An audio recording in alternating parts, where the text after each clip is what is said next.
Hello class, so today I'm gonna be your little teacher and you can call me Teacher Karen.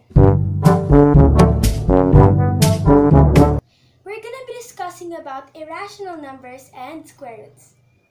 Let's start off with the introduction of square roots. Square root of a number is a number when you multiply it by itself will give you the original number. So for you to understand better, I'll be giving examples. Let us have this example. The square root of 4. This is what you call a radical symbol, while the number inside it is what you call a radicand. Now, let's find out how to find the square root. All you have to do is think of one number that when you multiply it by itself, it will give you 4.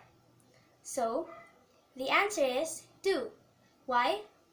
It's because 2 times 2 is equals 4. And that's how you find the square root of 4. Here's another example, the square root of 7. So again, you need to think of one number, when you multiply it by itself, the answer will be 7.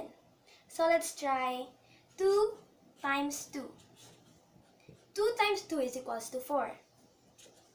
And 3 times 3 is equals to 9.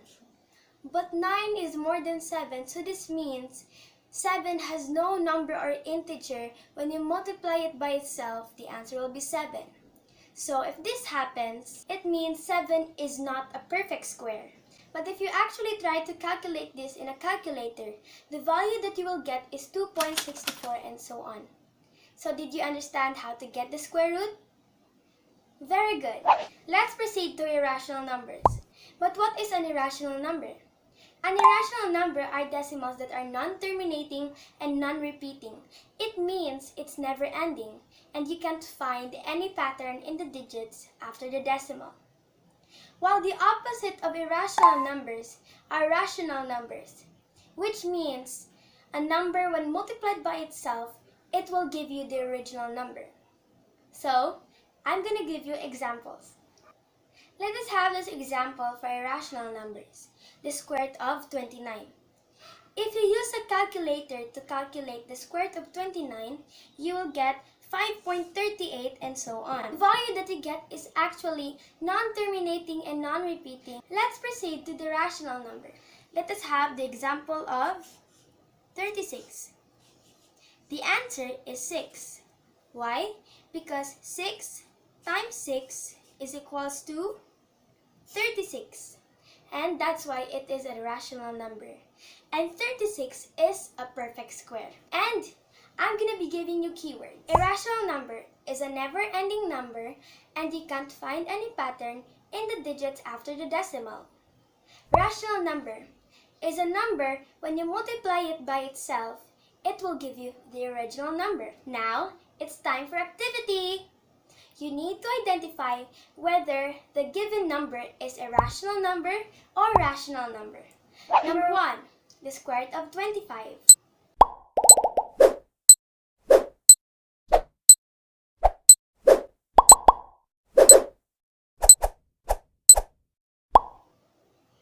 The answer is 5.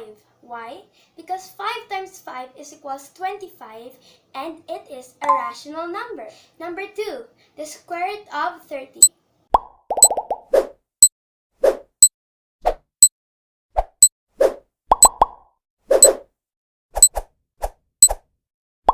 The answer is 5.47 and so on.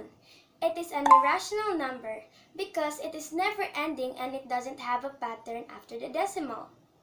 Number 3, the square root of 100.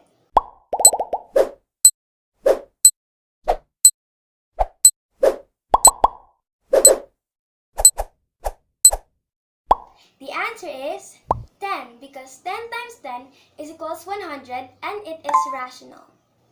Number 4, the square root of 80.